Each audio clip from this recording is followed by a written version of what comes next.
ਬਿਸਮਿਲ੍ਲਾਹਿਰਰਹਿਮਾਨਿਰਰਹੀਮ ਤੇ अस्सलाम वालेकुम। 12 ਜੂਨ ਪਾਕਿਸਤਾਨ ਦੇ ਵਿੱਚ ਜੁਮੇਰਾਤ ਦੀ ਦੁਪਹਿਰ ਤੇ ਅੱਜ ਦੇ ਪੰਜਾਬੀ ਵੀਲੌਗ 'ਚ ਚੜ੍ਹਦੇ ਤੇ ਲਹਿੰਦੇ ਪੰਜਾਬ ਦੇ ਸੱਜਣਾ ਤੇ ਮਿੱਤਰਾਂ, ਭੈਣਾਂ ਤੇ ਭਰਾਵਾਂ, ਮਾਵਾਂ ਤੇ ਬਜ਼ੁਰਗਾਂ ਨੂੰ ਜੀ ਆਇਆਂ ਨੂੰ। ਅੱਜ ਦੀ ਸਭ ਤੋਂ ਪਹਿਲੀ ਖਬਰ ਜਿੱਤੇ ਅਸੀਂ ਚਾਨਣ ਪਾਉਣਾ ਉਹ ਤੇ ਤੁਹਾਨੂੰ ਚੇਤੇ ਕਰਾਉਣਾ ਹੈ ਕਿ 14 ਤਾਰੀਖ ਬਰੋਜ਼ ਹਫਤਾ ਪਾਕਿਸਤਾਨ ਦੀ ਜਿਹੜੀ ਅੰਬੈਸੀ ਹੈ ਵਾਸ਼ਿੰਗਟਨ ਡੀਸੀ 'ਚ, ਉਹਦੇ ਸਾਹਮਣੇ ਪਾਕਿਸਤਾਨੀ ਇਕੱਠੇ ਹੋ ਰਹੇ ਨੇ ਔਰ ਬੜੀ ਵੱਡੀ ਤਾਦਾਦ 'ਚ ਹੋ ਰਹੇ ਨੇ। ਤੁਸੀਂ ਵੀ ਅਗਰ ਵਾਸ਼ਿੰਗਟਨ ਡੀਸੀ ਹੋ ਜਾਂ ਉਹਦੇ ਲਾਗੇ ਚਾਗੇ ਹੋ ਜਾਂ ਇੰਨਾ ਕੁ ਦੂਰ ਹੋ ਵੀ ਡਰਾਈਵ ਕਰਕੇ ਆ ਸਕਦੇ ਹੋ ਤੇ ਜ਼ਰੂਰ ਤਸ਼ਰੀਫ ਲਿਆਓ ਤਾਂ ਕਿ ਉੱਥੇ ਪਾਕਿਸਤਾਨੀਆਂ ਦੇ ਨਾਲ ਰਲ ਕੇ ਤੁਸੀਂ ਆਵਾਜ਼ ਚੁੱਕ ਸਕੋ। ਉਹਨਾਂ ਤਮਾਮ ਮਜ਼ਾਲਮ ਦੇ ਖਿਲਾਫ ਜਿਹੜੇ ਫੀਲਡ ਮਾਰਸ਼ਲ ਆਸਿਮ ਮੁਨੀਰ ਸਾਹਿਬ ਤੇ ਉਹਨਾਂ ਦੇ ਸਾਥੀਆਂ ਨੇ ਪਾਕਿਸਤਾਨ 'ਚ ਕੀਤੇ ਨੇ, ਜਿਵੇਂ ਕਿ ਇਲੈਕਸ਼ਨ ਲੁੱਟਿਆ, ਅਦਲੀਆ ਨੂੰ ਲੁੱਟ ਲਿਆ, ਯਰਗਮਾਲ ਬਣਾਇਆ ਔਰ ਉਸ ਤੋਂ ਬਾਅਦ ਇਮਰਾਨ ਖਾਨ, ਬੁਸ਼ਰਾ ਬੀਬੀ ਔਰ ਦੂਜੇ ਸਿਆਸੀ ਕੈਦੀਆਂ ਦੇ ਨਾਲ ਜਿਹੜਾ ਜ਼ੁਲਮ ਕੀਤਾ, ਜ਼ਿਲੇ ਸ਼ਾਹ ਨਾਲ ਜਿਹੜਾ ਜ਼ੁਲਮ ਕੀਤਾ, ਪਾਕਿਸਤਾਨ ਦੇ ਵਿੱਚ ਜਿਸ ਤਰ੍ਹਾਂ ਜਮਹੂਰੀਅਤ, rule of law, freedom of speech, human rights, ਉਹਨਾਂ ਦਾ ਖਾਤਮਾ ਕੀਤਾ। 26 ਨਵੰਬਰ ਨੂੰ ਜੋ ਕੁਝ ਹੋਇਆ ਔਰ ਸਹਾਫੀਆਂ ਦੇ ਨਾਲ ਜੋ ਕੁਝ ਹੋ ਰਿਹਾ, ਇਹ ਤਮਾਮ ਚੀਜ਼ਾਂ ਜਿਹੜੀਆਂ ਨੇ ਉਹਨਾਂ ਦੇ ਉੱਤੇ ਆਵਾਜ਼ ਚੁੱਕੀ ਜਾਏਗੀ ਤੇ ਮੇਰੀ ਤੁਹਾਡੇ ਕੋਲੋਂ ਗੁਜ਼ਾਰਿਸ਼ ਹੋਏਗੀ ਕਿ ਤੁਸੀਂ ਜ਼ਰੂਰ ਤਸ਼ਰੀਫ ਲਿਆਓ। ਬੜੇ ਸਾਰੇ ਲੋਕ ਕੈਨੇਡਾ ਤੋਂ ਦੂਰੋਂ ਇਸ ਪ੍ਰੋਟੈਸਟ ਦੇ ਵਿੱਚ ਤਸ਼ਰੀਫ ਲਿਆ ਰਹੇ ਨੇ, ਕੋਈ ਡਰਾਈਵ ਕਰਕੇ ਆ ਰਿਹਾ, ਕੋਈ ਫਲਾਈਟ ਪਕੜ ਕੇ ਆ ਰਿਹਾ। ਮੇਰੀ ਤੁਹਾਡੇ ਕੋਲੋਂ ਰਿਕੁਐਸਟ ਇਹ ਹੈ ਕਿ ਤੁਸੀਂ ਜ਼ਰੂਰ ਇਹਦੇ ਵਿੱਚ ਸ਼ਿਰਕਤ ਕਰੋ। ਮੈਂ ਉੱਥੇ ਮੌਜੂਦ ਹੋਵਾਂਗਾ, ਤੁਹਾਡਾ ਇਸਤਕਬਾਲ ਕਰਾਂਗਾ। ਤੁਸੀਂ ਜ਼ਰੂਰ ਤਸ਼ਰੀਫ ਲੈ ਕੇ ਆਉਣੀ ਹੈ। PTI ਦੇ ਝੰਡੇ ਲੈ ਕੇ ਆਓ ਜੇ ਹੈ ਨੇ, ਪਾਕਿਸਤਾਨ ਦੇ ਝੰਡੇ ਲੈ ਕੇ ਆਓ ਤੇ ਜ਼ਰੂਰ ਤਸ਼ਰੀਫ ਲੈ ਕੇ ਆਓ, ਤੁਹਾਡੇ ਨਾਲ ਉੱਥੇ ਮੁਲਾਕਾਤ ਹੋਏਗੀ। ਅੱਛਾ ਜੀ, ਹੁਣ ਅਗਲੀ ਪਹਿਲੀ ਖਬਰ ਤੁਹਾਡੇ ਸਾਹਮਣੇ ਰੱਖਦੇ। ਮੈਂ ਤੁਹਾਨੂੰ ਇਹ ਤਾਂ ਦੱਸਿਆ ਹੀ ਸੀ ਕਿ ਬਾਜੀ ਸਾਡੀ ਜਿਹੜੀ ਹੈ ਉਹਨਾਂ ਦੇ ਸ਼ੌਕ ਦੇ ਨਾ ਕੋਈ ਮੁੱਲ ਨੇ ਤੇ ਨਾ ਕੋਈ ਉਸ ਸ਼ੌਕ ਦੀ ਕੋਈ ਲਿਮਿਟ ਹੈ। ਤੁਹਾਨੂੰ ਪਹਿਲੇ ਵੀ ਕਈ ਵਾਰੀ ਗੱਲ ਦੱਸੀ, ਲੇਕਿਨ ਮੈਨੂੰ ਪਤਾ ਤੁਸੀਂ ਇਹ ਗੱਲ ਯਕੀਨ ਨਹੀਂ ਕਰਦੇ, ਇਸ ਲਈ ਅਸੀਂ ਤੁਹਾਨੂੰ ਤਸਵੀਰਾਂ ਵੀ ਵਿਖਾਉਂਦੇ ਹਾਂ ਕਿ ਬਾਜੀ ਜਿਹੜੀ ਹੈ ਉਹਨਾਂ ਨੂੰ ਸ਼ੌਕ ਹੈ ਆਪਣੀ ਤਸਵੀਰ ਲਵਾਉਣ ਦਾ। ਹਰ ਔਂਤਰੇ ਥਾਂ 'ਤੇ, ਔਂਤਰੇ ਦਾ ਮਤਲਬ ਪੁੱਠੇ ਥਾਂ 'ਤੇ, ਬਾਜੀ ਆਪਣੀ ਤਸਵੀਰ ਜਿਹੜੀ ਹੈ ਲਵਾ ਛੱਡਦੀ ਹੈ, ਨਾਮ ਵੀ ਅਤੇ ਤਸਵੀਰ ਵੀ। ਕੋਈ ਥਾਂ ਬਾਜੀ ਨਹੀਂ ਛੱਡਣ ਲਈ ਜਿਹੜੇ ਥਾਂ 'ਤੇ ਬਾਜੀ ਤਸਵੀਰ ਆਪਣੀ ਨਹੀਂ ਲਿਖਵਾਉਣ ਲਈ।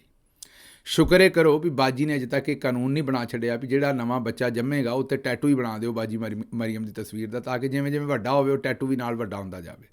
ਟੈਟੂ ਆਉਂਦੇ ਨੇ ਉਹ ਜਿਹੜਾ ਜਿਸਮ ਦੇ ਉੱਤੇ, ਮੇਰਾ ਮਤਲਬ ਹੈ ਉਹ ਸਿਆਹੀ ਦੇ ਨਾਲ ਪੱਕਾ ਹੀ ਇੱਕ ਫੁੱਲ ਬਣਵਾ ਲੈਣ ਜਾਂ ਜਿਹੜੀ ਸ਼ੈ ਵੀ ਕੋਈ ਨਾਂ ਲਿਖਵਾ ਲੈਣ, ਕੋਈ ਵੀ ਉਹਨੂੰ ਟੈਟੂ ਆਖਦੇ ਨੇ।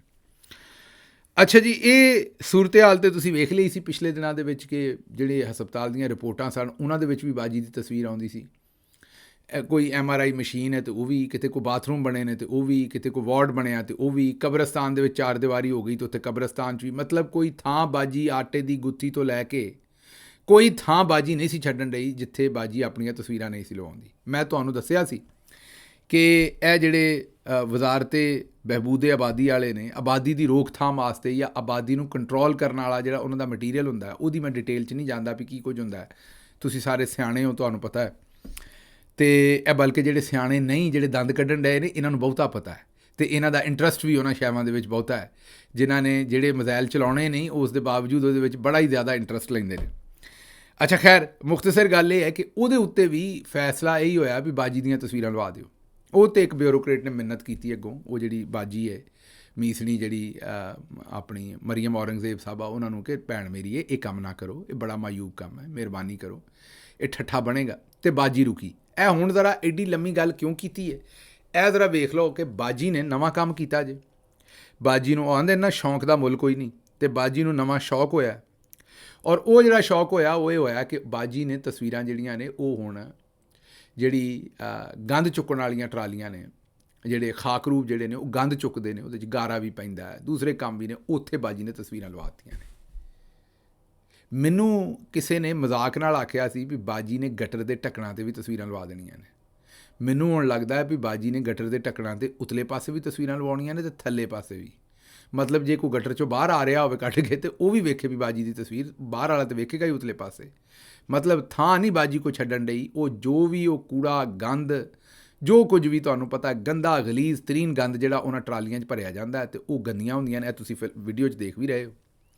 ਔਰ ਬਾਜੀ ਜਿਹੜੀ ਹੈ ਉਹਨੇ ਉੱਥੇ ਆਪਣੀ ਖਿੱਚ ਮੇਰੀ ਫੋਟੋ ਤੇ ਬਟੂਏ 'ਤੇ ਲਾ ਦੇ, ਉਹ ਲਾ ਛੱਡੀ ਹੈ।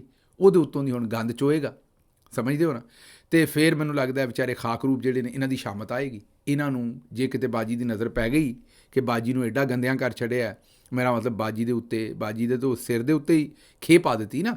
ਪੰਜਾਬੀ ਚਾਹੁੰਦੇ ਨੇ ਵੀ ਸਿਰ 'ਚ ਖੇਹ ਪਾ ਦੇਣੀ, ਅਤੇ ਇਹ ਹੁਣ ਜਿਹੜੇ ਖਾਕਰੂਬ ਹੈ ਰੋਜ਼ ਹੀ ਬਾਜੀ ਦੇ ਸਿਰ 'ਚ ਖੇਹ ਪਾਇਆ ਕਰਨਗੇ, ਮਤਲਬ ਕਿ ਗੰਦ ਪਾਇਆ ਕਰਨਗੇ। ਉਹ ਹੁਣ ਟਰਾਲੀ ਦੇ ਉੱਤੇ ਬਾਜੀ ਦੀ ਜੇ ਤਸਵੀਰ ਲੱਗੀ ਉਤਲੇ ਪਾਸੇ ਉਹ ਗੰਦ ਲੱਦਣਗੇ ਅਤੇ ਉਹ ਚੋ ਕੇ ਅਤੇ ਬਾਜੀ ਦੇ ਸਿਰ 'ਤੇ ਹੀ ਪਏਗਾ ਨਾ, ਅਤੇ ਸਿਰ ਤੋਂ ਹੁੰਦਾ ਆ, ਨੱਕ ਤੋਂ, ਇਹ ਮੂੰਹ ਦੇ ਵਿੱਚ ਪਏਗਾ। ਮੇਰਾ ਮਤਲਬ ਹੁਣ ਬਾਜੀ ਪਤਾ ਨਹੀਂ ਕੀ ਕਰੇਗੀ। ਅਤੇ ਜੇ ਬਾਜੀ ਨੇ ਹਾਲਾਤ ਵੇਖ ਲਏ ਅਤੇ ਗੁੱਸਾ ਆ ਕੇ ਅਤੇ ਇਹਨਾਂ ਨੂੰ ਜੀ ਕਰੇ ਮੁਅੱਤਲ ਕਰੇ, ਪਰ ਅਕਲ ਨਹੀਂ ਫੜਨੀ। ਤਸਵੀਰ ਜਿਹੜੀ ਉਹ ਨਹੀਂ, ਹੁਣ ਸ਼ੁਕਰ ਇਹ ਕਰੋ ਵੀ ਬਾਜੀ ਟਾਇਰਾਂ ਦੇ ਵਿੱਚ ਗੁੱਡੀ ਨਹੀਂ ਪਵਾ ਦਿੰਦੀ ਆਪਣੀ ਤਸਵੀਰ ਦੀ। ਗੁੱਡੀ ਸਮਝਦੇ ਹੋ ਨਾ, ਉਹ ਟਾਇਰ ਦੀ ਜਿਹੜੀ ਲਕੀਰ ਹੁੰਦੀ ਜਦੋਂ ਚੱਲਦਾ ਹੈ, ਅਤੇ ਉਹ ਹੁਣ ਸੋਚੋ ਵੀ ਅਗਰ ਉਹ 'ਤੇ ਮਰੀਮ ਨਵਾਜ਼ ਮਰੀਮ ਨਵਾਜ਼ ਮਰੀਮ ਨਵਾਜ਼ ਗੁੱਡੀ 'ਤੇ ਲਿਖਿਆ ਹੋਵੇ, ਅਤੇ ਜਿੱਧਰ ਨੂੰ ਫਿਰ ਪਿੰਡਾਂ ਦੇ ਵਿੱਚ ਕੱਚੀਆਂ ਸੜਕਾਂ 'ਤੇ ਟਾਇਰ ਚੱਲਣਗੇ, ਥੱਲੇ ਮਰੀਮ ਨਵਾਜ਼ ਹੀ ਲਿਖਿਆ ਹੋਏਗਾ, ਨਾਲ ਤਸਵੀਰ ਛਪਦੀ ਜਾਏਗੀ। ਇਹ ਮੈਂ ਆਈਡੀਆ ਦੇ ਰਿਹਾ, ਅਤੇ ਬਾਜੀ ਨੇ ਇਹਨਾਂ ਨੂੰ ਸੀਰੀਅਸਲੀ ਚੁੱਕ ਲੈਣਾ, ਬਾਜੀ ਨੇ ਬਾਜ਼ ਨਹੀਂ ਆਉਣਾ। ਅਤੇ ਅੱਲਾ ਹੀ ਖੈਰ ਕਰੇ। ਮੇਰੀ ਤਾਂ ਹੁਣ ਸਮਝ ਤੋਂ ਬਾਹਰ ਹੈ ਕਿ ਬਾਜੀ ਕਰਨਾ ਕੀ ਚਾਹੁੰਦੀ ਹੈ, ਅਤੇ ਮੇਰਾ ਤਾਂ ਖਿਆਲ ਹੈ ਵੀ ਇਹ ਜਿੱਥੇ ਹੁਣ ਨੰਬਰ ਪਲੇਟ ਆਇਆ ਕਰੇਗੀ ਨਾ ਨਾਲ ਪੰਜਾਬ ਗਵਰਨਮੈਂਟ ਦੀ, ਉੱਥੇ ਵੀ ਬਾਜੀ ਆਪਣਾ ਜਿਹੜਾ ਉਹ ਬੂਥਾ ਸ਼ਰੀਫ ਲਵਾਉਣਾ ਚਾਹੇਗੀ। ਬੂਥਾ ਸ਼ਰੀਫ ਦਾ ਮਤਲਬ ਹੈ ਮੂੰਹ ਸ਼ਰੀਫ, ਉੱਥੇ ਵੀ ਬਾਜੀ ਲਵਾਉਣਾ ਚਾਹੇਗੀ। ਜਿੱਥੇ ਇਸ ਵੇਲੇ ਫੁੱਲ ਜਿਹਾ ਬਣਿਆ ਨਾ ਪੰਜਾਬ ਦਾ, ਅਤੇ ਉਹ ਫੁੱਲ ਦੀ ਜਗ੍ਹਾ 'ਤੇ ਮੇਰਾ ਖਿਆਲ ਬਾਜੀ ਆਪਣਾ ਮੂੰਹ ਲਵਾਏਗੀ ਹੁਣ ਥੋੜ੍ਹੇ ਚਿਰ ਤੱਕ, ਤਾਂ ਕਿ ਨੰਬਰ ਪਲੇਟਾਂ 'ਤੇ ਵੀ ਬਾਜੀ ਦੀ ਤਸਵੀਰ ਹੋਵੇ। ਕੋਈ ਥਾਂ ਜਿਹੜਾ ਹੈ ਨਾ ਉਹ ਰਹਿਣ ਨਹੀਂ ਦੇਣਾ ਅਸੀਂ ਫੋਟੋ ਲਵਾਉਣ ਵਾਲਾ। ਅੱਲਾ ਖੈਰ ਕਰੇ। ਬਹਰਹਾਲ ਇਹ ਹੁਣ ਸ਼ੌਕ ਨੇ ਬਾਜੀ ਦੇ, ਅਤੇ ਕੀ ਕੀਤਾ ਜਾ ਸਕਦਾ ਇਹਨਾਂ 'ਤੇ। ਅੱਛਾ ਜੀ, ਡਾਕਟਰ ਹਫੀਜ਼ ਪਾਸ਼ਾ ਬੜੇ ਮੰਨੇ ਪ੍ਰਮੰਨੇ ਜਿਹੜੇ ਨੇ ਇਕੋਨਮਿਸਟ ਨੇ ਪਾਕਿਸਤਾਨ ਦੇ, ਉਹਨਾਂ ਨੇ ਕਿਹਾ ਹੈ ਕਿ ਲਾਈਵ ਸਟਾਕ ਸੈਕਟਰ ਦੀ ਗਰੋਥ ਬਹੁਤ ਜ਼ਿਆਦਾ ਹੋ ਗਈ ਹੈ। ਇਹ ਜ਼ਰਾ ਸੁਣਨਾ। ਉਹਨਾਂ ਆਖਿਆ ਵੀ ਲਾਈਵ ਸਟਾਕ ਸੈਕਟਰ ਦੀ ਗਰੋਥ 3.6% ਤੋਂ ਵੱਧ ਕੇ 4.5% ਹੋ ਗਈ। ਉਹਨਾਂ ਕਿਹਾ ਲੇਕਿਨ ਜਿਹੜੇ ਸਲਾਟਰਿੰਗ ਦੀ ਗਰੋਥ ਹੈ ਉਹ 6.5% ਤੱਕ ਜਾ ਪਹੁੰਚੀ। ਉਹਨਾਂ ਕਿਹਾ ਇਹ ਜਿਹੜੇ ਨੰਬਰ ਨੇ ਇਹ ਅਸੀਂ ਤਾਂ ਸਾਰੀ ਉਮਰ ਨਹੀਂ ਵੇਖੇ। ਉਹਨਾਂ ਕਿਹਾ ਇੱਥੇ ਤਾਂ 1% ਕਰਦੇ ਆ ਜਿਹੜੀ ਉਮਰ ਲੰਘ ਜਾਂਦੀ ਸੀ, ਅਤੇ ਇੱਥੇ ਤਾਂ ਇਹ ਮਹੀਨਿਆਂ ਦੇ ਵਿੱਚ ਜਿਹੜੀ ਉਹ 6.5% ਕਰਨ ਡਏ ਨੇ। ਉਹਨਾਂ ਕਿਹਾ ਇਹ ਤੋਂ ਲੱਗਦਾ ਇਹ ਹੈ ਵੀ ਲੋਕ ਜਿਹੜੇ ਨੇ ਉਹ ਹੁਣ ਇਸ ਵੇਲੇ ਸਬਜ਼ੀਆਂ ਸੁਬਜ਼ੀਆਂ ਤਾਂ ਖਾਣ ਹੀ ਨਹੀਂ ਡਏ। ਲੋਕ ਜਿਹੜੇ ਨੇ ਉਹ ਸਾਰੇ ਗੋਸ਼ਤ ਹੀ ਖਾ ਰਹੇ ਨੇ। ਕਹਿਣ ਦਾ ਮਤਲਬ ਇਹ ਹੈ ਕਿ ਜਿੰਨੀ ਗਰੋਥ ਹੋ ਰਹੀ ਹੈ ਉਹਦੇ ਵਿੱਚ ਤਾਂ ਫਿਰ ਇਹੀ ਲੱਗਦਾ ਵੀ ਲੋਕਾਂ ਨੇ ਜਿਹੜਾ ਉਹ ਸਬਜ਼ੀਆਂ ਖਾਣੀਆਂ ਛੱਡ ਦਿੱਤੀਆਂ ਨੇ। ਲੋਕ ਧੜਾ ਧੜ ਹੁਣ ਜਿਹੜਾ ਉਹ ਗੋਸ਼ਤ ਖਾ ਰਹੇ ਨੇ। ਇਹ ਹੁਣ ਤੁਸੀਂ ਆਪਣੇ ਆਪ ਕੋ ਸਵਾਲ ਪੁੱਛੋ ਵੀ ਤੁਸੀਂ ਸਬਜ਼ੀਆਂ ਖਾਣੀਆਂ, ਦਾਲਾਂ ਖਾਣੀਆਂ ਛੱਡ ਦਿੱਤੀਆਂ ਨੇ, ਵਾਕਈ ਇਹਨਾਂ ਗੋਸ਼ਤ ਸਾਰੇ ਖਾਣ ਲੱਗ ਪਏ ਨੇ। ਪਾਕਿਸਤਾਨ 'ਚ ਵਾਕਈ ਦੌਲਤ ਦੀ ਰੇਲ ਪਹਿਲ ਹੋ ਗਈ ਹੈ, ਅਤੇ ਲੋਕਾਂ ਨੂੰ ਹੁਣ ਫਿਕਰ ਹੀ ਕੋਈ ਨਹੀਂ ਰਹੀ, ਅਤੇ ਇਸ ਵਾਸਤੇ ਉਹ ਇੰਨਾ ਗੋਸ਼ਤ ਖਾਣ ਡਏ ਨੇ ਵੀ ਐਡੀ ਗਰੋਥ ਹੋ ਗਈ ਹੈ ਗੋਸ਼ਤ ਦੀ ਮਾਰਕੀਟ ਦੀ ਕਿ ਛੱਡ ਗੱਲਾਂ ਦਿਓ। ਅਗਲੀ ਖਬਰ ਵਾਲੇ ਪਾਸੇ ਚੱਲਨੇ ਜੀ। ਇਹ ਤਾਂ ਤੁਹਾਡੇ ਸਾਹਮਣੇ ਝੂਠੋ ਝੂਠ 44 ਹੈ। ਇਹ ਅਗਲੀ ਖਬਰ ਵੇਖ ਲਓ, ਇੱਥੋਂ ਤੁਹਾਨੂੰ ਸਾਰੀ ਸਮਝ ਆ ਜਾਏ ਵੀ ਗੋਸ਼ਤ ਦੀ ਗਰੋਥ ਕਿੰਨੀ ਕੁ ਹੈ। ਲਾਹੌਰ ਦੇ ਵਿੱਚ ਇੱਕ ਤਸ਼ੱਦਦ ਦਾ ਵਾਕਿਆ ਹੋਇਆ। ਸ਼ਹਿਰੀ ਆਪਣੇ ਪੁੱਤਰਾਂ ਦੇ ਨਾਲ ਦੁਕਾਨਦਾਰ ਦੇ ਕੋਲ ਗਿਆ ਅਤੇ ਉਹਨੂੰ ਆਖਿਆ ਵੀ ਕੁਰਬਾਨੀ ਦਾ ਗੋਸ਼ਤ ਆਪਣੀ ਫਰਿੱਜ 'ਚ ਰੱਖ ਲੈ, ਸਾਡੀ ਫਰਿੱਜ ਭਰ ਗਈ ਹੈ, ਕੰਨਾਂ ਤੱਕ ਹੋ ਗਈ, ਉਹਦੇ 'ਚੋਂ ਸਾਹ ਨਹੀਂ ਨਿਕਲਦਾ, ਅਤੇ ਸਾਡਾ ਗੋਸ਼ਤ ਜਿਹੜਾ ਹੈ ਨਾ ਉਹ ਫਰਿੱਜ 'ਚ ਰੱਖ ਲੈ। ਦੁਕਾਨਦਾਰ ਨੇ ਕਿਹਾ ਮੇਰੀ ਫਰਿੱਜ 'ਚ ਵੀ ਥਾਂ ਨਹੀਂ, ਜਾਂ ਮੈਂ ਥੋੜ੍ਹਾ ਰੱਖ ਸਕਦਾ, ਬਹੁਤਾ ਨਹੀਂ। ਅਤੇ ਉੱਥੇ ਜਨਾਬ ਉਹਨਾਂ ਉਹਨੂੰ ਢਾਹ ਲਿਆ ਅਤੇ ਢਾਹ ਕੇ ਕੁਟਾਪਾ ਚਾੜਿਆ। ਇਹ ਵੇਖ ਲਓ, ਬਾਜੀ ਆਂਦੀ ਹੈ ਲਾਈਵ ਸਟਾਕ ਦੇ ਵਿੱਚ ਗਰੋਥ ਹੋ ਗਈ, ਅਤੇ ਲੋਕੀ ਐਡੀ ਭੁੱਖ ਮਰਨ ਡਏ ਨੇ ਕਿ ਉਹ ਬੰਦੇ ਕੁੱਟਣ ਡਏ ਨੇ ਵੀ ਮੇਰਾ ਗੋਸ਼ਤ ਜਿਹੜਾ ਹੈ ਨਾ ਉਹ ਫਰਿੱਜ ਦੇ ਵਿੱਚ ਰੱਖ ਲੈ, ਕਿਤੇ ਗੋਸ਼ਤ ਖਰਾਬ ਨਾ ਹੋ ਜਾਏ। ਜੇ ਐਡਾ ਇਹ ਗੋਸ਼ਤ ਖਾਂਦੇ ਹੋਣ ਅਤੇ ਐਡਾ ਤਰੱਦਦ ਕਰਨ, ਇਹ ਤਾਂ ਵੰਡ ਦੇਣ ਲੋਕਾਂ ਨੂੰ ਜੇ ਐਡੇ ਵਿਚਾਰੇ ਖਾਣ ਜੋਗੇ ਹੋਣ ਸਾਰੀ ਪਬਲਿਕ 'ਤੇ। ਅਤੇ ਇਹ ਸੂਰਤ ਹਾਲ ਬਣੀ ਹੈ ਜੀ। ਲੇਕਿਨ ਬਾਜੀ ਜਿਹੜੀ ਹੈ ਉਹ ਇਸ ਗੱਲ ਦੇ ਉੱਤੇ ਬਜ਼ਿੱਦ ਹੈ ਕਿ ਇਸ ਵੇਲੇ ਸਾਰੀ ਚੀਜ਼ ਜਿਹੜੀ ਉਹ ਵੱਧ ਗਈ ਹੈ। ਅੱਛਾ ਜੀ, ਅਗਲੀ ਖਬਰ ਜਿਹੜੀ ਹੈ ਉਹ ਕਿਸਾਨਾਂ ਦੇ ਬਾਰੇ ਹੈ। ਕਿਸਾਨਾਂ ਦਾ ਤੇ ਜੋ ਧੱਕਾ ਉਹਨਾਂ ਦੇ ਨਾਲ ਹੋ ਗਿਆ ਉਹ ਮੈਂ ਤੁਹਾਨੂੰ ਦੱਸ ਹੀ ਦਿੱਤਾ ਪਹਿਲਾਂ ਵੀ ਕਈ ਵਾਰੀ, ਲੇਕਿਨ ਮੈਂ ਗੱਲ ਉਹਨਾਂ ਦੀ ਬਾਰ-ਬਾਰ ਇਸ ਤੋਂ ਕਰਦਾ ਰਹਿੰਦਾ ਕਿ ਉਹ ਇਹ ਨਾ ਸੋਚਣ ਵੀ ਅਸੀਂ ਉਹਨਾਂ ਨੂੰ ਭੁੱਲ ਗਏ। ਮਤਲਬ ਕਿ ਖਾਦ ਵੀ ਉਹਨਾਂ ਨੂੰ ਤਬਾਹੀ ਫੇਰ ਦਿੱਤੀ, ਉਹਨਾਂ ਦੀ ਪਾਣੀ ਤੇ ਡੀਜ਼ਲ ਤੇ ਹਰ ਸ਼ੈ 'ਤੇ ਤਬਾਹੀ ਫੇਰ ਦਿੱਤੀ। ਫਸਲ ਉਹਨਾਂ ਦੀ ਖਰੀਦਣ ਨਹੀਂ ਰਹੇ। 1 ਰੁਪਈਏ ਕਿਲੋ ਭਿੰਡੀ ਵਿਕ ਰਹੀ ਹੈ, 1.25 ਰੁਪਈਏ, 1 ਰੁਪਈਏ, 50 ਰੁਪਈਏ ਮਣ ਭਿੰਡੀ ਵਿਕ ਰਹੀ ਹੈ। ਅਤੇ ਇਹ ਇੱਕ ਜ਼ਿਮੀਂਦਾਰ ਨੇ ਤੰਗ ਆ ਕੇ ਮੱਝਾਂ ਨੂੰ ਭਿੰਡੀ ਪਾਤੀ। ਭਿੰਡੀ ਇੱਕ ਮਹਿੰਗੀ ਸਬਜ਼ੀ ਕੰਸੀਡਰ ਕੀਤੀ ਜਾਂਦੀ ਹੈ, ਐਡੀ ਸਸਤੀ ਕਰ ਛੱਡੀ ਹੈ ਕਿ ਇੱਕ ਜ਼ਿਮੀਂਦਾਰ ਨੇ ਤੰਗ ਆ ਕੇ ਖੁਰਲੀ 'ਚ ਮੱਝਾਂ ਨੂੰ ਭਿੰਡੀ ਪਾਈ ਹੈ। ਹੁਣ ਅਗਲੀਆਂ ਗੱਲਾਂ ਤੁਸੀਂ ਆਪ ਸੋਚ ਲਓ ਵੀ ਇਹ ਮਾਮਲਾ ਕਿੱਧਰ ਜਾ ਰਿਹਾ। ਅੱਛਾ ਜੀ, ਅਗਲੀ ਖਬਰ ਜਿਹੜੀ ਹੈ ਉਹ ਥੋੜ੍ਹਾ ਚਿਰ ਪਹਿਲਾਂ ਆਰਮੀ ਚੀਫ ਸਾਹਿਬ ਨੇ ਆਖਿਆ ਸੀ ਵੀ ਇਹ ਬ੍ਰੇਨ ਡਰੇਨ ਨਹੀਂ ਹੈ, ਬ੍ਰੇਨ ਗੇਨ ਹੈ। ਚੇਤੇ ਕਰੋ ਜਿਸ ਵੇਲੇ ਉਹ ਓਵਰਸੀਜ਼ ਆਏ ਸਨ, ਉਹ ਆਪਣੇ ਲੋਸਰ ਸਾਹਿਬ ਜਿਹੜੇ 1000 ਅਰਬ ਦੀ ਇਨਵੈਸਟਮੈਂਟ ਲੈ ਕੇ ਆਏ ਸਨ। ਚੇਤਾ ਹੈ ਨਾ ਤੁਹਾਨੂੰ, ਜਿਹਨਾਂ ਦੇ ਉਹ ਕਾਰਵਾਸ਼ ਉੱਤੇ ਕਾਰਾਂ ਸ਼ਾਰਾਂ ਧੋਂਦੇ ਸਨ ਸੱਜਣ ਸਾਡੇ, ਉਹ ਕਹਿੰਦੇ ਸਨ ਮੈਂ ਪੂਰਾ ਹੀ 1000 ਅਰਬ ਲੈ ਕੇ ਆਇਆ। ਉਹ ਹੁਣ ਪਤਾ ਨਹੀਂ ਕਿਹੜੇ 1000 ਅਰਬ ਠੀਪਾ ਲੈ ਆਏ ਨੇ, ਕਿਹੜੀ ਸ਼ੈ ਲੈ ਆਏ ਨੇ, ਲਿਆਂਦਾ ਉਹਨਾਂ ਨੇ ਕੁਛ ਨਹੀਂ। ਬਹਰਹਾਲ ਝੂਠੋ ਝੂਠ 44 ਸੀ ਉਹ ਸਾਰਾ ਕੁਝ, ਅਤੇ ਕਹਿ ਕੇ ਵਾਪਸ ਨਿਕਲ ਗਏ ਨੇ। ਲੇਕਿਨ ਬਹਰਹਾਲ ਉਹ ਯਾਦ ਕਰੋ, ਉੱਥੇ ਆਰਮੀ ਚੀਫ ਸਾਹਿਬ ਨੇ ਕਿਹਾ ਸੀ ਵੀ ਇਹ ਬ੍ਰੇਨ ਡਰੇਨ ਨਹੀਂ ਹੈ, ਬ੍ਰੇਨ ਗੇਨ ਹੈ। ਹਾਲਾਂਕਿ ਉੱਥੇ ਉਹ ਜਿਹੜੇ ਬੈਠੇ ਸਨ ਸੱਜਣ, ਬਹੁਤਿਆਂ ਦੇ ਕੋਲ ਤਾਂ ਬ੍ਰੇਨ ਹੈ ਹੀ ਨਹੀਂ ਸੀ। ਉੱਥੇ ਤਾਂ ਬ੍ਰੇਨ ਨਾਪੈਦ ਸੀ ਜਿਹੜੇ ਸਾਹਮਣੇ ਸੱਜਣ ਬੈਠੇ ਸਨ। ਬਹੁਤ ਸਾਰਿਆਂ ਦੀ ਗੱਲ ਨਹੀਂ ਕਰਦਾ, ਪਰ ਬਹੁਤੇ ਸਾਰੇ। ਬਹਰਹਾਲ ਹੁਣ ਇਹਨਾਂ ਨੇ ਅੱਜ ਸ਼ਹਿਬਾਜ਼ ਸ਼ਰੀਫ ਹਕੂਮਤ ਨੇ ਐਲਾਨ ਕਰ ਦਿੱਤਾ ਹੈ ਕਿ ਫੀਲਡ ਮਾਰਸ਼ਲ ਸਾਹਿਬ ਨੇ ਝੂਠ ਮਾਰਿਆ ਸੀ। ਉਹ ਕਿਵੇਂ? ਉਹਨਾਂ ਨੇ ਹੁਣ ਸ਼ਹਿਬਾਜ਼ ਹਕੂਮਤ ਨੇ ਬ੍ਰੇਨ ਡਰੇਨ ਦਾ ਇਤਰਾਫ ਕਰ ਲਿਆ। ਸ਼ਹਿਬਾਜ਼ ਹਕੂਮਤ ਨੇ ਟੈਕਸਿਸ ਦੀ ਵਜ੍ਹਾ ਤੋਂ ਬ੍ਰੇਨ ਡਰੇਨ ਦੇ ਆਪਣਾ ਸ਼ਹਿਬਾਜ਼ ਹਕੂਮਤ ਨੇ ਟੈਕਸ ਜ਼ਿਆਦਾ ਲਾਉਣ ਦੀ ਵਜ੍ਹਾ ਤੋਂ ਪਾਕਿਸਤਾਨ ਤੋਂ ਬ੍ਰੇਨ ਡਰੇਨ ਹੋਣ ਦਾ ਖਦਸ਼ਾ ਜ਼ਾਹਿਰ ਕੀਤਾ। ਆਰਮੀ ਚੀਫ ਕਹਿੰਦਾ ਸੀ ਜਿਹੜਾ ਬਾਹਰ ਜਾਂਦੇ ਨੇ ਉਹ ਬ੍ਰੇਨ ਡਰੇਨ ਨਹੀਂ ਬ੍ਰੇਨ ਗੇਨ ਹੈ। ਇਹ ਆਂਦੇ ਨੇ ਨਹੀਂ, ਉਹ ਬ੍ਰੇਨ ਡਰੇਨ ਹੈ। ਇਸ ਲਈ ਅਸੀਂ ਟੈਕਸ ਘੱਟ ਕਰਨਾ ਤਾਂ ਕਿ ਲੋਕੀ ਇੱਥੋਂ ਬਾਹਰ ਨਾ ਜਾਣ। ਇਹ ਭਾਈ ਪਹਿਲਾਂ ਆਪਸ 'ਚ ਫੈਸਲਾ ਕਰ ਲਓ ਕਿਹੜਾ ਸੱਚ ਬੋਲਣ ਡਿਆ ਤੇ ਕਿਹੜਾ ਝੂਠ। ਆਇਆ ਆਰਮੀ ਚੀਫ ਸਾਹਿਬ ਸੱਚ ਬੋਲਣ ਡਏ ਨੇ ਜਾਂ ਝੂਠ ਬੋਲਣ ਡਏ ਨੇ, ਇਹ ਤੁਸੀਂ ਆਪਸ 'ਚ ਫੈਸਲਾ ਕਰ ਲਓ। ਅੱਗੇ ਚੱਲਦੇ ਹਾਂ ਜੀ। ਅਲੀਮਾ ਖਾਨਮ ਸਾਹਿਬਾ ਨੇ ਇਹ ਦੱਸਿਆ ਹੈ ਕਿ ਇਮਰਾਨ ਖਾਨ ਨੂੰ ਮੁਕੰਮਲ ਤਨਹਾਈ 'ਚ ਰੱਖਿਆ ਗਿਆ ਔਰ ਉਹਨਾਂ ਦੇ ਕੋਲੋਂ ਦੋ ਮੁਤਾਲਬੇ ਨੇ ਖਸੂਸੀ ਤੌਰ 'ਤੇ ਕਿ ਇੱਕ ਤੇ CCTV ਫੁਟੇਜ ਜਿਹੜੀ ਹੈ ਉਹਦਾ ਮੁਤਾਲਬਾ ਨਾ ਕਰੋ ਔਰ ਦੂਸਰੀ ਹੈ ਕਿ ਆਵਾਮ ਦੀ ਜਿਹੜੀ ਗੱਲ ਹੈ ਨਾ ਉਹ ਕਰਨੀ ਬੰਦ ਕਰ ਦਿਓ। ਮੇਨ ਆਵਾਮ ਦੇ ਫੈਸਲੇ, ਆਵਾਮ ਨੇ ਜੋ ਕੀਤਾ, ਆਵਾਮ ਦਾ ਮੈਂਡੇਟ, ਇਹ ਗੱਲਾਂ ਕਰਨੀਆਂ ਛੱਡ ਦਿਓ ਅਤੇ ਅਸੀਂ ਤੁਹਾਨੂੰ ਜੇਲੋਂ ਰਿਹਾ ਕਰ ਦਿੰਦੇ। CCTV ਫੁਟੇਜ ਨਹੀਂ ਮੰਗਣੀ 9 ਮਈ ਦੀ, ਮਤਲਬ ਕਿ 9 ਮਈ ਨੂੰ ਭੁੱਲ ਜਾਓ, ਜੋ ਹੋ ਗਿਆ ਹੋ ਗਿਆ। ਜਿਹੜੇ ਬੇਕਸੂਰ ਉਹਦੇ ਵਿੱਚ ਰਗੜ ਦਿੱਤੇ ਅਸੀਂ ਰਗੜ ਦਿੱਤੇ ਅਤੇ ਬਸ ਭੁੱਲੋ, ਤੁਹਾਨੂੰ ਘਰ ਘੱਲਦੇ। ਅਤੇ ਦੂਜਾ ਆਪਣਾ ਲੁੱਟਿਆ ਹੋਇਆ ਮੈਂਡੇਟ ਅਤੇ ਆਵਾਮ ਦੇ ਹੱਕ ਦੀਆਂ ਗੱਲਾਂ ਨਹੀਂ ਕਰਨੀਆਂ। ਚੁੱਪ ਕਰਕੇ ਜਾ ਕੇ ਘਰ ਬਹਿ ਜਾਓ ਅਤੇ ਫਿਰ ਤੁਹਾਨੂੰ ਅਸੀਂ ਛੱਡ ਦਿਆਂਗੇ। ਇਹ ਆਫਰਾਂ ਕਰਦੇ ਨੇ। ਅਤੇ ਇਮਰਾਨ ਖਾਨ ਕਿਉਂਕਿ ਮੰਨਦੇ ਨਹੀਂ, ਅੱਜ ਕੱਲ੍ਹ 50 ਡਿਗਰੀ ਸੈਂਟੀਗ੍ਰੇਡ ਤੁਹਾਨੂੰ ਪਤਾ ਤਪਸ਼ ਹੈ ਔਰ ਇਮਰਾਨ ਖਾਨ ਦਾ ਪੱਖਾ ਵੀ ਬੰਦ ਕੀਤਾ ਹੋਇਆ ਔਰ ਉਹਨਾਂ ਨੂੰ ਆਈਸੋਲੇਟ ਵੀ ਕੀਤਾ, ਮੈਨੂੰ ਇਕੱਲਿਆਂ ਕੀਤਾ ਹੋਇਆ। ਨਾ ਕਿਸੇ ਨਾਲ ਮਿਲਣ ਦਿੰਦੇ ਨੇ, ਨਾ ਗੱਲ ਕਰਨ ਦਿੰਦੇ ਨੇ ਔਰ ਕੋਸ਼ਿਸ਼ ਹੈ ਕਿ ਕਿਸੇ ਤਰੀਕੇ ਨਾਲ ਇਮਰਾਨ ਖਾਨ ਨੂੰ ਤੋੜ ਲਿਆ ਜਾਏ।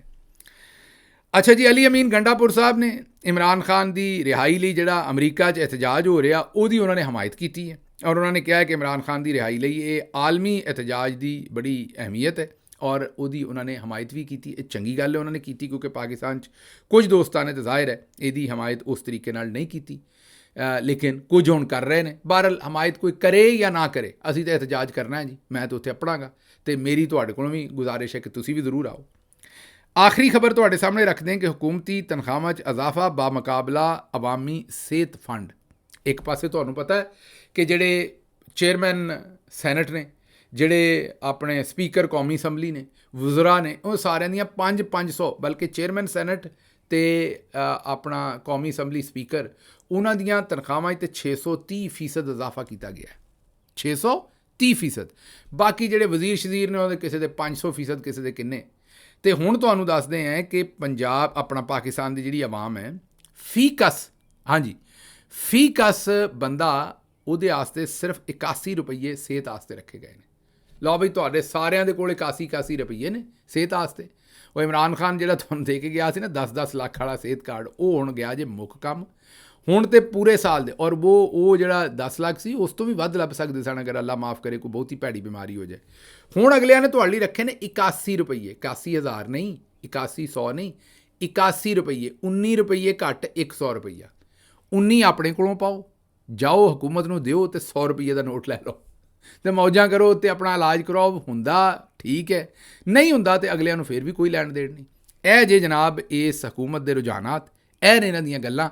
ਇੱਕ ਪਾਸੇ ਆਂਦੇ ਨੇ ਵੀ ਅਸੀਂ ਗਰੀਬ ਦੀ ਕੋਈ ਉਹਦਾ ਭਲਾ ਕਰਨਾ, ਅਤੇ ਦੂਜੇ ਪਾਸੇ ਫੀਕਸ ਮਤਲਬ ਫੀ ਬੰਦਾ 81 ਰੁਪਈਏ ਸਿਹਤ ਦਾ ਬਜਟ ਜਿਹੜਾ ਉਹ ਰੱਖਿਆ। ਆਪਣੀਆਂ ਤਨਖਾਹਾਂ 650% ਜਿਹੜੀਆਂ ਨੇ ਉਹ ਵਧਾਈਆਂ ਨੇ। ਅੱਛਾ, ਜਿਸ ਤਰ੍ਹਾਂ ਕਿ ਮੈਂ ਤੁਹਾਨੂੰ ਆਖਿਆ ਕਿ 14 ਤਾਰੀਖ ਨੂੰ ਬਰੋਜ਼ ਹਫਤਾ ਤਕਰੀਬਨ 3 ਵਜੇ ਸਪੈਰ ਪਾਕਿਸਤਾਨੀ ਅੰਬੈਸੀ ਵਾਸ਼ਿੰਗਟਨ DC ਜਿਹੜੀ ਉਹਦੇ ਸਾਹਮਣੇ ਅਸੀਂ ਇਹਤਜਾਜ ਕਰ ਰਹੇ। ਕੁਝ ਸੱਜਣ ਮਿੱਤਰ ਬੜੀ ਦੂਰੋਂ ਆ ਰਹੇ ਨੇ। ਇਹ ਅਲੀ ਖਾਨ ਸਾਹਿਬ ਜਿਹੜੇ ਨੇ ਕੈਨੇਡਾ ਤੋਂ ਆ ਰਹੇ। ਇਹਨਾਂ ਨੇ ਇੱਕ ਮੈਸੇਜ ਰਿਕਾਰਡ ਕਰਾਇਆ ਤੁਹਾਡੇ ਸਾਰਿਆਂ ਵਾਸਤੇ, ਬੜਾ ਹੀ ਬੰਬੂ ਕਿਸਮ ਦਾ ਮੈਸੇਜ ਹੈ। ਮੈਂ ਚਾਹੁੰਦਾ ਵੀ ਇਹ ਤੁਸੀਂ ਸੁਣੋ ਅਤੇ ਨਾਲ ਇਹਨਾਂ ਦੇ ਨਾਲ ਤੁਸੀਂ ਫਿਰ ਮੋਢਾ ਲਾ ਕੇ ਜਿੱਥੋਂ ਵੀ ਆ ਸਕਦੇ ਹੋ ਇੱਥੇ ਜ਼ਰੂਰ अपड़ो। ਇਹ जरा सुनो मैसेज। इस दफा हफ्ते वाले दिन मैंने छुट्टी लिया। मैंने सोचा फ्लाइट बुक कराता हूँ यहाँ से टोरंटो से वॉशिंगटन और फिर बैक। $700 की फ्लाइट पड़ रही थी, 1.5 घंटे की फ्लाइट टाइम है और उधर जाके आपने वापस आना है। पर मैं ये फ्लाइट नहीं करा रहा। क्यों नहीं करा रहा अभी बता रहा। पूरा हफ्ता काम करने के बाद जुमे वाले दिन मुझे रात को 10-11 बजे छुट्टी करके मैं घर जाऊंगा। 2-3 बजे सैटरडे वाले दिन सुबह निकलूंगा वहां से, नींद भी पूरी नहीं होगी। और उसके बाद 10-12 घंटे की तकरीबन ये ड्राइव है। 9 घंटे बता रहा है GPS, लेकिन रश रोले में और बाकी जगहों के ऊपर आपको स्टॉप में टाइम लग जाता है, 12 घंटे लग जाते हैं आपको। ड्राइव करके मैं आऊंगा वॉशिंगटन और उसके बाद फील्ड मार्शल साहब का स्वागत करके अगले दिन सुबह निकलूंगा और वापस 12 घंटे की ड्राइव करके टोरंटो आऊंगा। اور اس ساری ڈرائیو کا مقصد یہ نہیں ہے آپ کو بتانا کہ میں دیکھو بڑا محنتی ہوں، یہ وہ میرا دل ہے کہ میں یہ مشقت کر کے آپ کو بتاؤں کہ یہاں سے اور ان آس پاس کے ایریا سے ادھر آنا کوئی مشکل بات نہیں ہے. ابھی بتاتا ہوں سٹیٹسٹکس کے ساتھ. جب Imran Khan Capital One Arena میں آیا تھا تو کیپٹل ون ارینا بھرا ہوا تھا اور باہر بھی ہزاروں لوگ تھے. اس کی کیپیسٹی پتہ ہے کتنی ہے؟ 20,000 کی اس کی کیپیسٹی. اس وقت وہ پرائم منسٹر تھا، سورج چڑھا ہوا تھا، ہر بندہ آنا چاہ رہا تھا. آج وہ جیل کے اندر پڑا ہوا، آج دیکھتے ہیں کتنے لوگ آنا چاہ رہے ہیں. میری یہ ساری مشقت کرنے کی وجہ پتہ کیا ہے؟ میں نے گوگل سے پوچھا کہ یار واشنگٹن ایریا کے آس پاس کتنے پاکستانی رہتے ہیں. تقریباً 40,000 کے آس پاس واشنگٹن ایریا کے اندر رہتے ہیں. اور نیچے آپ دیکھو 1,10,000 پاکستانی جو ہے وہ نیو یارک اور اس کے گرد و نواح میں رہتے ہیں. اور نیو یارک سے واشنگٹن کا راستہ 5 گھنٹے کا ہے. اگر میں یہ 12 گھنٹے کی ڈرائیو نیچے تک کر کے آ سکتا ہوں اور اگلے دن واپس 12 گھنٹے کی ڈرائیو کر کے واپس جا سکتا ہوں وہاں پہ، تو آپ کا یہ 3-4 گھنٹے کی 5 گھنٹے کی ڈرائیو نہ کرنے کا کیا بہانہ ہے؟ صرف میرا سوال یہ ہے. اور میرا ادھر آنا عمران خان کے لیے نہیں ہے، اس غریب کے لیے بھی ہے جس کو آج تک کوئی انصاف نہیں دلا سکا. اور 26 نومبر کی ان لوگوں کے لیے بھی ہے جن کی جانیں اس دن لی گئی. اور یہ ڈاکٹر مہرنگ بلوچ کے لیے بھی ہے. ہماری اس بلوچ بہن کو غیر قانونی طور کے اوپر ان لوگوں نے اندر رکھا ہوا ہے. اور ہر اس انسان کے لیے ہے جو کہ غیر قانونی طور کے اوپر حراست میں موجود ہے اور جس کے ساتھ ہے، ہر بندے کے لیے یہ والا. اس لیے میں یہ ਲਓ ਮੈਨੂੰ ਦਿਓ ਇਜਾਜ਼ਤ, ਤੇ ਰੱਬ ਰੱਖ.